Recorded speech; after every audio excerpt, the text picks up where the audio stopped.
Bonjour à tous, bienvenue sur Prajna, j'espère que vous allez bien. Cette vidéo est une vidéo chapitre de ma rencontre avec Thierry Chavel. Dans cette vidéo, je trouve intéressant de revenir sur le lien entre la vie professionnelle et la vie personnelle, et notamment du lien entre le travail et les enfants. Comme l'explique Thierry dans cette vidéo, beaucoup de personnes ont du mal à passer du temps avec leurs enfants. Et comme il le montre dans cette vidéo, c'est pas forcément l'accumulation de voyages et de loisirs qui permet de cultiver ce lien, mais plutôt la qualité de présence que nous entretenons avec nos proches.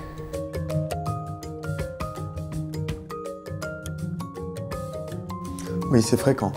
Parce que moi, je crois qu'on ne peut pas séparer la vie pro de la vie perso. Donc mes clients, ils ne laissent pas leur vie privée au porte-manteau quand ils rentrent dans le cabinet. De même que quand ils vont en entreprise, ils sont une seule et même personne. Et c'est très illusoire de croire qu'on peut séparer les deux. La différence, c'est que moi, je rapatrie ça dans le champ professionnel.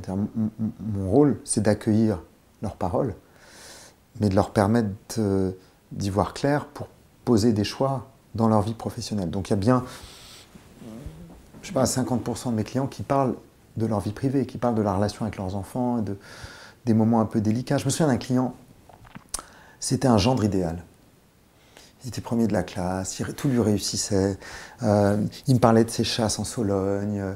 Il avait 4 enfants magnifiques, qui étaient dans les meilleures écoles, les meilleurs collèges. Et un jour, il me raconte, comme ça, en passant, je suis un père parfait. Moi, je tends l'oreille, je dis pardon. Je dis, oui, je pense que vraiment, dans ma vie privée, je suis un père parfait avec mes enfants. Et donc, c'est pas tombé dans l'oreille d'un sourd. Donc, le temps passe, et un jour, il me raconte qu'il rentre d'un voyage au Kenya, je crois, où il a fait l'ascension du Kilimandjaro. Et où il s'est mis en colère. Il s'en veut un petit peu, parce qu'à 4 h du matin, l'une de ses filles ne marchait pas assez vite, n'avançait pas, avait envie de vomir, et qu'il était hors de lui. Je lui ai juste restitué la phrase qu'il m'avait dite quelques mois avant de « je suis un père parfait ». Juste prendre conscience que, un, c'est impossible d'être un père parfait, et deux, que le dire, c'est sûrement la preuve qu'on ne l'est pas. Voilà, donc je crois aussi que la polarité est différente selon qu'on est homme et qu'on travaille, ou femme et qu'on travaille, que l'investissement qu'on met dans la vie professionnelle ne va pas être le même. Moi, ce que j'observe souvent, c'est 2 choses. C'est des parents qui n'osent pas montrer leurs failles, qui essaient d'être impeccables avec leurs enfants, et moi je les encourage à mettre un genou à terre, à leur donner à voir leur propre turpitude, leur propre questionnement. Et puis 2, la qualité de présence, plus que le temps passé. Parce que 100% des clients qui viennent me voir sont coupables de ne pas passer assez de temps avec leurs enfants, il ne faut pas se raconter d'histoire. Ils sont très conscients qu'ils ont troqué, la balance penche beaucoup trop du côté professionnel. Et qu'ils essaient de compenser par des loisirs créatifs. Et je leur dis, mais quel temps tu passes à les écouter?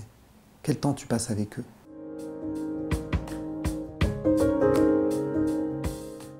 J'ai un client comme ça, il était dirigeant dans une entreprise du luxe.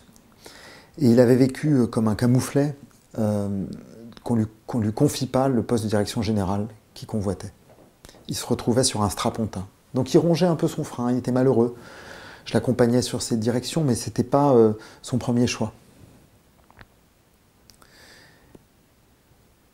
Et se développait en lui une forme de cynisme, une forme de désenchantement plutôt désagréable. Je ne l'ai pas dit tout à l'heure, mais pour moi, tous les cyniques sont des idéalistes, des anciens idéalistes. Désenchantés. Voilà.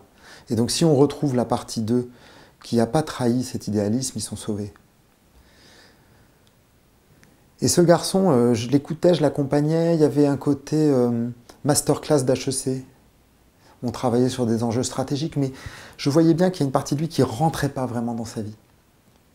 Jusqu'au jour où il a un de ses enfants qui a eu un cancer très grave, un ado. Ça a transformé sa vie. Voilà, c'est comme la cloche des bouddhistes qui sonne. C'est comme le rappel à la prière, mon téléphone qui sonne. Il a eu un wake-up call, c'est pareil, il a eu un wake-up call. Et de ce jour-là, il est revenu me voir, ça n'était plus le même homme. C'est-à-dire qu'il s'est évidemment occupé de son fils, il a pris conscience de qu'est-ce qui était essentiel dans sa vie, qu'est-ce qu'il était moins. Et je me souviens d'un jour, il m'a dit en fait, j'ai pas de nostalgie. Je suis OK avec le job que je fais. Par contre, j'ai besoin qu'il ait du sens.